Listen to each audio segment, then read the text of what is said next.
एक बार का जिक्र है, एक गांव में एक औरत रहती थी। वह बहुत ही गरीब थी। उसका नाम गायत्री था। उसके पति की मृत्यु कुछ सालों पहले हो गई थी। के दो छोटे बच्चे थे, एक का नाम राधा और एक का नाम लव था। वह थोड़ी ही देर में अपने काम पर जाती है। वह अपने व अपने बच्चों का पेट भरने के लिए दिन रात मेहनत करती है। जब वह काम पर पहुंचती है तो उसकी मालकिन उसे डांटती है। फिर वह कहती है कि घर पर थोड़ा काम था, इसलिए मैं लेट हो गई।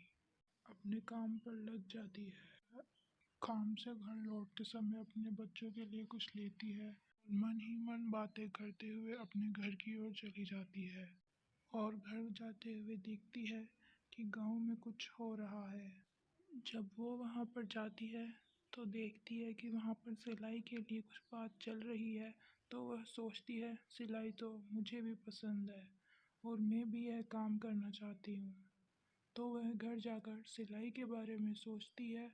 वह सिलाई पहले से ही करती थी। एक दिन जब वह सिलाई कर रही थी तो उसे गांव की औरतों ने देखा और गांव की औरतें उसके पास आने लगी।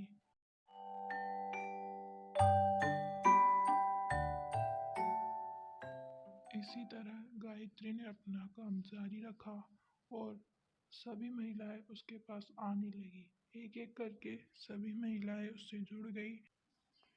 गायत्री अपने साथ साथ गांव की महिलाओं को भी रोजगार देना चाहती थी, इसलिए वह उन्हें भी सिलाई सिखाती थी। एक दिन गायत्री के पास एक औरत आई और कहने लगी, हमारे बनाए हुए कपड़ों के दाम ऊंचे बढ़ रहे हैं।